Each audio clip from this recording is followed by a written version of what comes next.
Hello बच्चों, कैसे हैं आप लोग। क्लास 12 की अकाउंटेंसी की इस वीडियो लेक्चर में आप सभी का स्वागत है।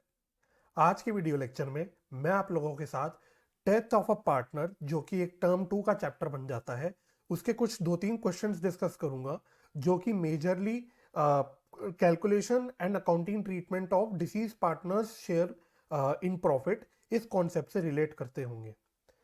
डेथ ऑफ पार्टनर की अगर मैं बात करता हूं, देखो, तो रिटायरमेंट जैसे ही सारे कॉन्सेप्ट चलते हैं इसमें, सिर्फ इसमें एक अलग कॉन्सेप्ट आ जाता है जिसमें हम लोग डिसीज्ड पार्टनर का प्रॉफिट शेयर कैलकुलेट करते हैं और उसकी अकाउंटिंग ट्रीटमेंट करते हैं। और आपके जो एग्जाम्स होते हैं उसमें ज्यादातर क्वेश्चंस यहीं से बनते हैं। तो ये जरूरी हो जाता है कि इस कॉन्सेप्ट को हम लोग अलग से करें और थोरली इसके सारे क्वेश्चंस प्रैक्टिस करके चलें।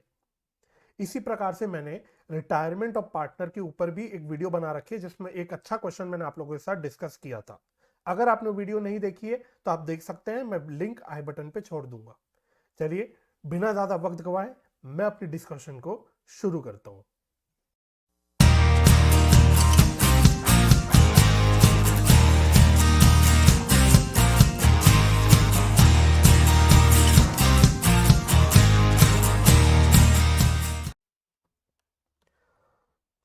इससे पहले कि मैं क्वेश्चंस की ओर बढ़ूं, तो ऊपर ऊपर से एक बार डिस्कस कर लेते हैं कि इस कॉन्सेप्ट में क्या होता था। देखो, जब हम डिसीज पार्टनर की बात करते थे तो हम ये बात करते हैं इसमें कि जो पार्टनर मर जाता है वो जनरली अकाउंटिंग पीरियड के बीच में मरता है, यानी कोई एक अकाउंटिंग ईयर चल रहा होता है, उसके बीचों बीच वो कहीं ना कहीं मर जाता है। यानी कि पिछले साल की जो अकाउंटिंग ईयर खत्म हुआ है उस डेट से लेके जो डेट ऑफ डेथ है उस डेट तक की हमें कुछ प्रॉफिट की कैलकुलेशन करनी पड़ती है, ताकि हम अकॉर्डिंगली जो डिसीज पार्टनर है उसको उसका प्रॉफिट शेयर दे पाए। तो जब हम इस कैलकुलेशन की बात करते थे तो इसमें हम दो तरह के मेथड्स पढ़ते थे। आप लोगों के लिए जो दो मेथड्स हैं जो इंपॉर्टेंट है, इसमें पहला मेथड होता था, हम प्रॉफिट की जो कैलकुलेशन होती है वो टाइम बेसिस पे करते थे। और जो दूसरा मेथड होता है इसमें हम प्रॉफिट की कैलकुलेशन टर्नओवर बेसिस पे करते हैं। जब मैं टाइम बेसिस की बात करता हूं तो बहुत लॉजिकल और मैं कह सकता हूं कॉन्सेप्चुअल आपका मेथड है। मतलब, आपका जो लास्ट अकाउंटिंग ईयर खत्म हो जाता है और जो नया अकाउंटिंग ईयर स्टार्ट हो जाता है, यानी पहला दिन होता है जो अकाउंटिंग ईयर का, उस डेट से लेके डेट ऑफ डेथ तक हम लोग एक प्रोपोर्शनेट टाइम बेसिस पे प्रॉफिट कैलकुलेट कर लेते हैं। और इस प्रॉफिट कैलकुलेशन के लिए हम लोग को पिछले साल का प्रॉफिट या एवरेज 3 साल के 5 साल के प्रॉफिट या कोई भी एक ऐसा बेस लेके चल लेते हैं और फिर उसको हम टाइम बेसिस में प्रोपोर्शनेट कर देते हैं।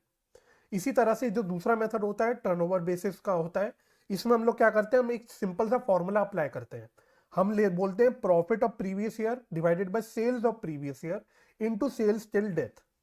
ये हम फॉर्मूला लगा लेते हैं और उसके बाद हम लोग इसको प्रॉफिट शेयर से मल्टीप्लाई कर देते हैं ऑफ डिसीज्ड पार्टनर।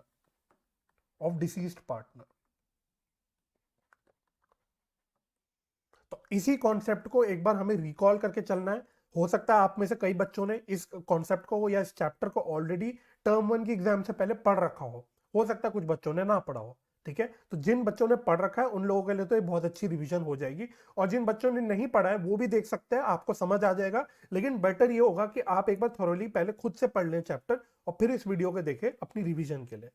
चलिए, अब मैं आपके साथ जो है क्वेश्चंस डिस्कस करना शुरू करता हूं। तो मैंने आप लोगों के लिए 3 क्वेश्चंस आइडेंटिफाई करे हैं, जिसमें से 2 क्वेश्चंस तो आपके इन दो मेथड्स के ऊपर है और एक बोनस क्वेश्चन है आपके एग्जाम का। ठीक है, तो पहला जो मैं क्वेश्चन कराऊंगा वो मैं टर्नओवर बेसिस के ऊपर कराऊंगा। तो सबसे पहले हम टर्नओवर बेसिस पे क्वेश्चन करेंगे, उसके बाद हम एक क्वेश्चन टाइम बेसिस का करेंगे, हम अकाउंटिंग ट्रीटमेंट भी डिस्कस कर लेंगे, और फिर एक थर्ड जो क्वेश्चन होगा आपका, एक अच्छा बोनस एग्जाम का क्वेश्चन होगा, जो कि जिसमें आपकी गुडविल एडजस्टमेंट भी मैं घुसा दूंगा। ठीक है, चलिए अब आगे आगे की बात करने से अच्छा अभी हम फिलहाल अभी की बात करते हैं। इस क्वेश्चन में कराने वाला हूं तो है क्वेश्चन नंबर 15। तो ये क्वेश्चन आपको करना है क्वेश्चन नंबर 15। मैं जूम कर लेता हूं इसको थोड़ा सा। तो क्वेश्चन नंबर 15 करते हैं, जो कि आपका टर्नओवर बेसिस के ऊपर है। रादर देन क्वेश्चन 15 हम पहले क्वेश्चन 16 करेंगे। क्वेश्चन 16 हम पहले करेंगे जो आपका टर्नओवर बेसिस की बात करता है। तो क्वेश्चन 16 कहता है, भाई A B and C were partners sharing profits and losses in the ratio of 2:1। C died on 30 June 2020। तो जब भी डेथ ऑफ पार्टनर की जो क्वेश्चन होता है उसमें बहुत इंपॉर्टेंट हो जाता है कि जो पार्टनर मर रहा है पहले आइडेंटिफाई कर लो कौन पार्टनर मर रहा है, और उससे भी इंपॉर्टेंट कौन सी डेट को भी मर रहा है। 30 जून 2020 को कौन मर रहा है? सी मर रहा है। सी को गोला मार के क्रॉस कर देते हैं, तो सी की डेथ हो रही है कौन सी डेट पे हो रही है? 30 जून 2020 पे हो रही है। अच्छा, profit and sales for the year ended 31 March 2020, यानी पिछले साल का आपको प्रॉफिट और सेल की इंफॉर्मेशन दे दी है, जो कह रहा है वो 1 लाख और 10 लाख रुपए। 1 लाख और 10 लाख रुपए हाईलाइट कर देते हैं, इंपॉर्टेंट इंफॉर्मेशन है। तो ये आपकी डेट इंपॉर्टेंट हो गई और आपका प्रॉफिट और सेल ऑफ लास्ट ईयर हो गया। Sales during April to June 2020, यानी जो अभी साल चल रहा है, जिस साल डेथ हुई है, डेट ऑफ डेथ तक की आपको सेल बता दी है 1.5 लाख रुपए की। You are required to calculate the share of profit of C till the date of death. तो इस इंफॉर्मेशन को यूज करके आपको सी का प्रॉफिट शेयर निकालना है till the date of death. इस क्वेश्चन की हेल्प से हम कॉन्सेप्ट भी समझ लेंगे, रिकॉल कर लेंगे एक बार, और साथ ही साथ फिर हम लोग क्वेश्चन सॉल्व भी कर लेंगे। तो मैं आपके साथ पहले कर रहा हूं क्वेश्चन नंबर 16। तो देखो क्वेश्चन नंबर 16 में क्या कहानी हुई है, अगर इसको एक टाइमलाइन की हेल्प से हम समझे, अगर हम इसको एक टाइमलाइन की हेल्प से समझे, तो ये आपका एक साल है 1 अप्रैल 2019 है ना? हाँ, 1 अप्रैल 2019, यहां पे साल खत्म हो गया 31 मार्च 2020, यहां से नया साल शुरू हो गया 1 अप्रैल 2020, और फिर डेट ऑफ डेथ आ गई यानी 30 जून 2020। तो इसी को मार्क कर लेता हूं, ये हो गया 30 जून 2020। यहां पे क्या हो गया? यहां पे डेथ हो गई, ये हो गई आपकी death, death of C, death of सी।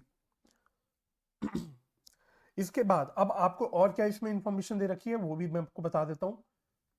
तो आपको यहां से लेके यहां तक का, यहां से लेके यहां तक का, यानी पिछले साल का आपको सेल बता रखी है। तो सेल आपको दे रखी है 10 लाख रुपए, सेल आपको 10 लाख रुपीज दे रखी है, और पिछले साल की इसी तरह आपको प्रॉफिट्स दे रखे हैं कितने? 1 लाख के। इसी प्रकार से जब यहां साल नया शुरू हो गया, इस साल इस डेट से लेके डेट ऑफ डेथ तक का आपको सेल बता रखा है 1,50,000, 1,50,000। सिंपल। तो यहां पे हम क्या फंडा लगा के चलते हैं, हम कहते हैं भाई पिछले साल हम देखते हैं कि क्या प्रॉफिट हुआ, क्या सेल हुई, और एक प्रॉफिट के हम लोग परसेंटेज निकाल लेते हैं। जिस प्रकार से आप रेशियो के चैप्टर में एक नेट प्रॉफिट रेशियो या प्रॉफिट रेशियो निकाल के चलते थे, इसी प्रकार से हम यहाँ पे एक प्रॉफिट का रेशियो निकाल लेते हैं परसेंटेज फॉर्म में, और इसको हम लोग अप्लाई कर देते हैं जो इस वाली सेल पे, और इससे हम लोग एक प्रॉफिट की कैलकुलेशन कर लेते हैं। सिंपल, ये इसका फंडा होता है। ठीक है, चलो अब मैं आपके साथ क्वेश्चन सॉल्व कर लेता हूं। तो बेसिकली आपको क्या निकालना है? C share in profit, in profit till 30 June 2020, यानी डेट ऑफ डेथ। तो आप पहले, सबसे पहले ये वाला फॉर्मूला लगा लेते हैं जो मैंने ये वाला फॉर्मूला डिस्कस किया था, दिस वन। तो पहले हम लोग ये वाला फॉर्मूला लगा लेंगे, और उसके बाद हम लोग परसेंटेज निकाल के भी एक बार चेक कर लेंगे। तो ये वाला फॉर्मूला लगा के, क्या मैंने आपको बोला था? प्रॉफिट ऑफ लास्ट ईयर यानी प्रीवियस ईयर, जो कि यहाँ पे 1 लाख है, divided by sale of previous year, जो कि यहाँ पे 10 लाख है, into sale till the date of death, जो कि यहाँ पे 1,50,000 दे रखी है। तो ये आपका एक एस्टिमेटेड प्रॉफिट आ गया, प्रोपोर्शनल प्रॉफिट आ गया till the date of death. इसको आप मल्टीप्लाई कर दोगे डिसीज पार्टनर के शेयर से। तो डिसीज पार्टनर का शेयर अगर आप क्वेश्चन में देखोगे तो क्या दे रखा है? प्रॉफिट रेशियो कितनी गिवन थी इसमें क्वेश्चन नंबर 16 में? क्वेश्चन नंबर 16 में 2:2:1 थी, सी की डेथ हुई थी, तो इसका शेयर हो गया 1/5, इसका शेयर हो गया 1/5। तो इसको मल्टीप्लाई कर देंगे 1/5 से, तो ये कितना आ जाएगा आपका? 15,000। ये आ जाएगा आपका 3,000 रुपीज, ये आ जाएगा आपका 3,000 रुपीज। चलो अब इसको ये तो एक थोड़ा सा शॉर्ट फॉर्मूला लगा के करने का तरीका हो गया, जो कि बिल्कुल ठीक है, आप ये वाला तरीका ही यूज करो तो बेटर रहेगा। लेकिन आप एक परसेंटेज निकाल के भी कर सकते हो, यानी आप लास्ट ईयर का एक परसेंटेज निकाल लो। आप बोलोगे प्रॉफिट परसेंटेज कितना आ रहा है भाई मेरा? तो प्रॉफिट परसेंटेज हो जाता है 1 lakh divided by 10 lakh into 100, तो जैसे आप रेशियो के चैप्टर में निकालते थे प्रॉफिट का रेशियो, वैसे ही आपने निकाल दिया, तो ये आ जाएगा आपका 10%। ठीक है, और फिर इसको आप अप्लाई कर देना करंट ईयर के, यानी डेट ऑफ ईयर ऑफ जो डेथ है उस साल के प्रॉफिट से। तो 1,50,000 की सेल है, इंटू 10%, यानी 10/100, तो वो आ जाएगा 15,000। और इस 15,000 को फिर आप डिसीज्ड पार्टनर के शेयर से मल्टीप्लाई कर देना, तो 15,000 इंटू 1/5, दैट इज 3,000। इस प्रकार से भी आप कैलकुलेशन कर सकते हो, कोई दिक्कत नहीं है। ठीक है, लेकिन बेटर तरीका है ये, एक फॉर्मूला लगाओ। ठीक है, जो ये वाला मेथड है, ये वाला परसेंटेज वाला, वो इसी के ऊपर बेस्ड है, तो इसी का हमने थोड़ा सा शॉर्टकट अप्लाई कर दिया इस फॉर्मूले में। तो ये आपका एक सिंपल क्वेश्चन हो गया टर्नओवर बेसिस का। इसी प्रकार से क्वेश्चन नंबर 15 अब मैं अगला करने वाला हूं, जो कि आपका टाइम बेसिस के ऊपर होगा। तो क्वेश्चन नंबर 15, तो मेरे को इस जो वीडियो है इसमें 3 क्वेश्चन डिस्कस करने हैं टोटल, तो हो सकता है थोड़ी वीडियो लेंदी हो जाए, आप स्पीड बढ़ा के वीडियो देख सकते हो। चलो क्वेश्चन नंबर 15 भी देख लेते हैं। तो क्वेश्चन नंबर 15 में क्या है कि क्वेश्चन नंबर 15 में हम लोग टाइम बेसिस का भी डिस्कशन करेंगे और अकाउंटिंग ट्रीटमेंट भी डिस्कस कर लेंगे। तो क्वेश्चन नंबर 15 एक बार पढ़ लेते हैं। कहता है X Y and Z were partners in a firm, Z died on 31 May 2020। तो सारी इंफॉर्मेशन हाईलाइट करके चलते हैं। जेड की डेथ हो गई, 31 मई 2020 को डेथ हुई है। His share of profit from the closure of the last accounting year till the date of death was to be calculated on the basis of average of 3 completed years of profit before death। यानी death से पहले 3 जो साल खत्म हो गए, उन 3 साल का एवरेज प्रॉफिट के बेसिस पे आपको इस साल की प्रोपोर्शनल प्रॉफिट कैलकुलेशन करनी है। Profits for the year ended 31 मार्च 2018 19-20, यानी पिछले 3 कंप्लीटेड ईयर्स के आपको प्रॉफिट दे रखे हैं, 18,000, 19,000 and 17,000। Calculate Z share of profit till his death. तो सबसे पहले आपको जेड का शेयर निकालना है, प्रॉफिट शेयर निकालना है, और उसके बाद पास necessary journal entries for the same when case number A. तो 2 केसेस है। केस ए में कहता है प्रॉफिट शेयरिंग रेशियो जो है रिमेनिंग पार्टनर्स का वो चेंज नहीं हुआ, और केस बी है profit sharing ratio remaining partners का चेंज हो गया और न्यू रेशियो हो गई 3:2। ठीक है, तो जो अकाउंटिंग ट्रीटमेंट वाला पार्ट है, इसको मैं अभी थोड़ी देर में डिस्कस कर लेता हूं। सबसे पहले हम लोग प्रॉफिट शेयर निकाल लेते हैं यूजिंग टाइम बेसिस। चलिए तो फटाफट से, बहुत सिंपल है। हम बोलते हैं क्वेश्चन नंबर 15 की बात कर रहे हैं, तो क्वेश्चन नंबर 15 में हमें टाइम बेसिस लगाना है। तो सबसे पहले उसने बोला है एवरेज प्रॉफिट यूज करना है, तो हम लोग 3 साल का, पिछले 3 इयर्स का एवरेज प्रॉफिट निकाल लेते हैं। तो कितना आ जाएगा, ये आएगा 18,000 प्लस 19,000 प्लस 17,000 डिवाइडेड बाय 3। तो ये आ जाएगा 54,000 डिवाइडेड बाय 3। तो ये कितना आ रहा है, 18,000 आ रहा है आपका। This is coming out to be 18,000। सबसे पहले हमने एवरेज प्रॉफिट निकाल लिया। अब इसमें हमको डिसीज पार्टनर का शेयर निकालना है, यानी जेड का शेयर निकालना है। तो जेड शेयर इन प्रॉफिट, तो एवरेज प्रॉफिट ले लिया सबसे पहले। लेकिन ये जो एवरेज प्रॉफिट है ये पूरे 1 साल का प्रॉफिट है, लेकिन जो ईयर ऑफ डेथ है उसमें पूरे हमें 1 साल का प्रॉफिट नहीं निकालना, हमें सिर्फ 1 अप्रैल से लेकर डेट ऑफ डेथ तक का प्रॉफिट निकालना है। यानी कितने महीने का निकालना है। अगर आप डेट ऑफ डेथ देखोगे क्वेश्चन में, तो डेट ऑफ डेथ हो रखी है आपकी 31 में, है ना।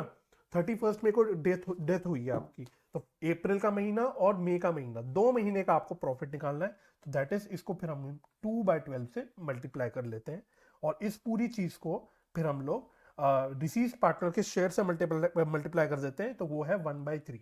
1/3 कैसा आया क्वेश्चन में, अगर आप देखोगे, ऊपर ही करके यहीं से दिखा देता हूं। अगर आप क्वेश्चन में देख लोगे, क्वेश्चन नंबर 15, तो क्वेश्चन में आपको कोई रेशियो दे नहीं रखी, क्वेश्चन में आपको कोई रेशियो दे नहीं रखी। तो ये आपको टर्म 1 से अब पता है, आपने टर्म 1 में अच्छे से पढ़ा है कि जब भी रेशियो नहीं गिवन होती, तो हम लोग पार्टनरशिप एक्ट के अकॉर्डिंग, इंडियन पार्टनरशिप एक्ट के अकॉर्डिंग इक्वल रेशियो मान के चलते हैं। ठीक है, तो इसमें गिवन नहीं है, तो मैंने इक्वल रेशियो मान ली। चलिए,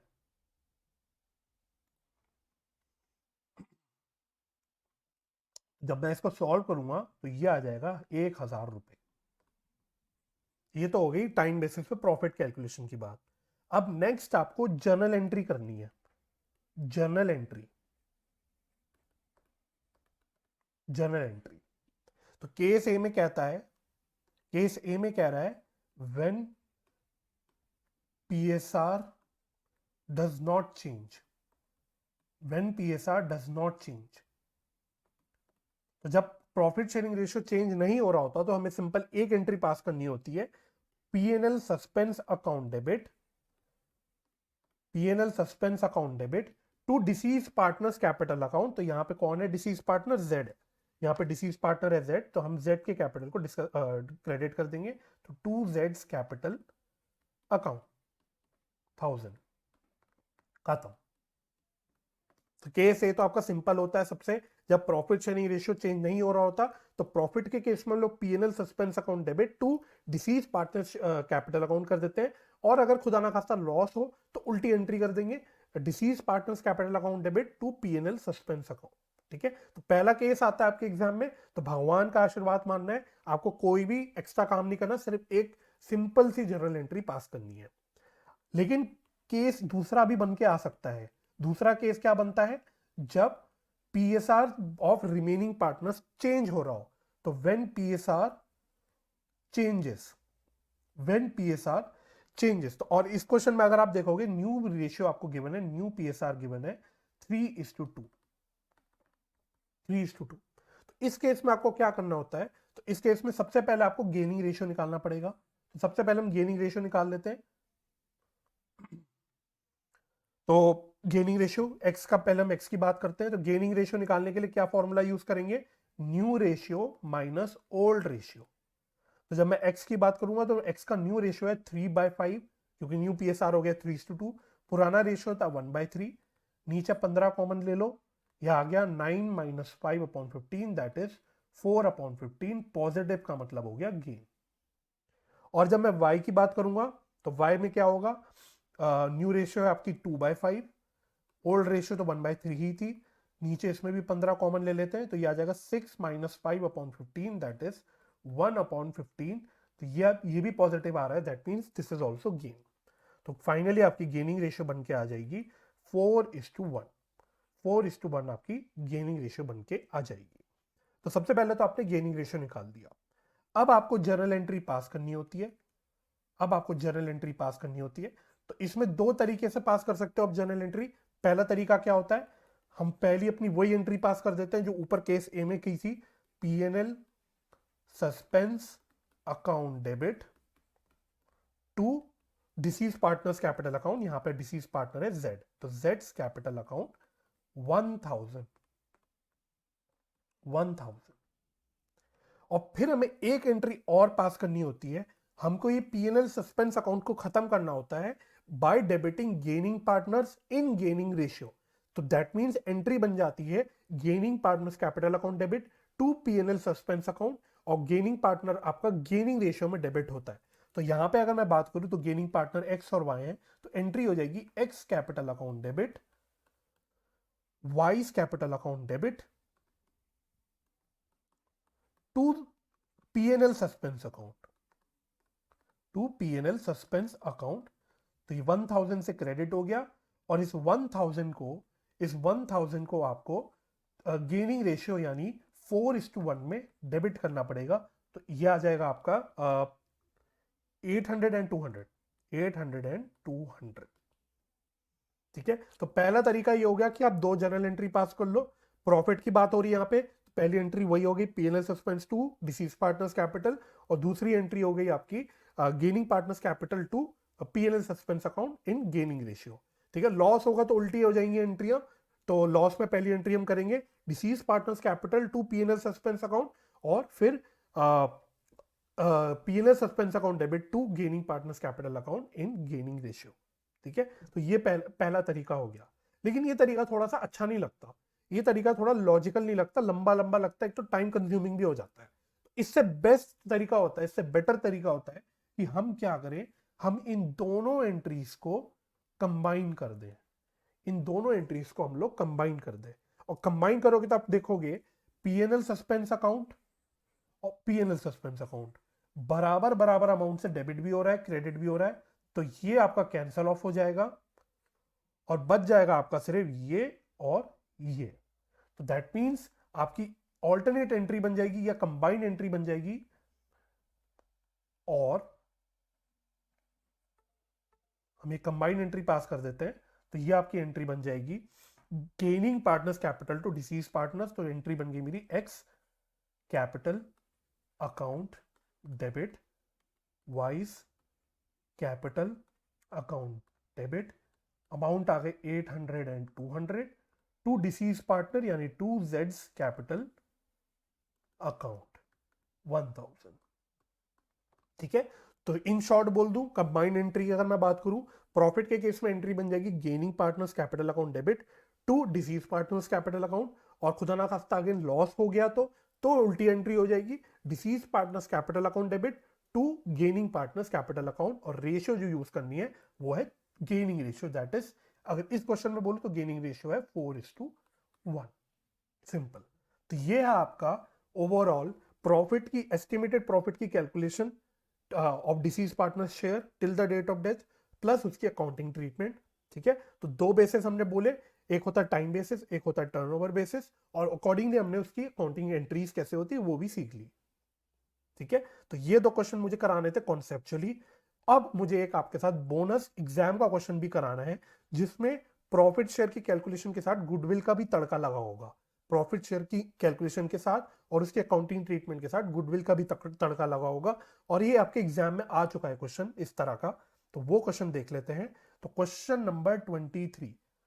ठीक है, तो इस क्वेश्चन को आप लोग अपने पास, इस क्वेश्चन को आप अपने पास वेरी इंपॉर्टेंट मार्क कर सकते हो, very important. Question number 23 exam point of view से बहुत इंपॉर्टेंट क्वेश्चन है। तो क्वेश्चन पढ़ लेते हैं क्या कह रहा है। X, Y and Z were partners in a firm sharing profits in the ratio of 4:3:1। तो ये आपको ओल्ड रेशियो दे रखी है। The firm closes its books on 31st March every year।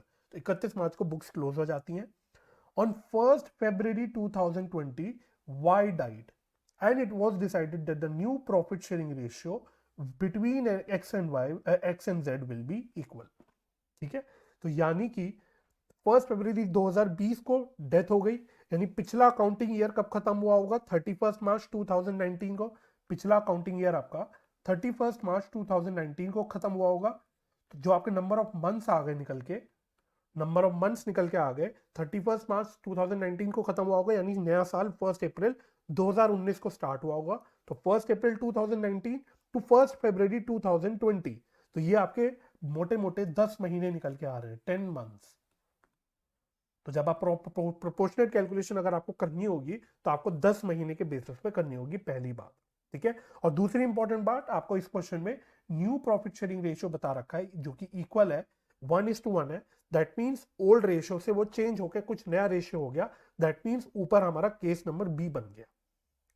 अच्छा, क्वेश्चन अभी आ गया और भी कुछ कह रहा है। वो कह रहा है partnership deed provided for the following on the date of death. तो आपका पार्टनरशिप डीड क्या क्या बोलता है। ए कह रहा है हिज शेयर ऑफ गुडविल जो है will be calculated on the basis of half of the profits credited to his account during the previous 4 completed years. Very important, सबसे इंपॉर्टेंट पार्ट ही यही है, सबसे इंपॉर्टेंट इस क्वेश्चन का पार्ट ही यही है। क्वेश्चन कह रहा है कि जो शेयर ऑफ गुडविल निकलेगा वो किस बेसिस पे निकलेगा। आपने पिछले 4 साल में जितना प्रॉफिट डिसीज पार्टनर को दिया है उसका भी आधा, ये आपका डिसीज पार्टनर का शेयर इन गुडविल निकलेगा।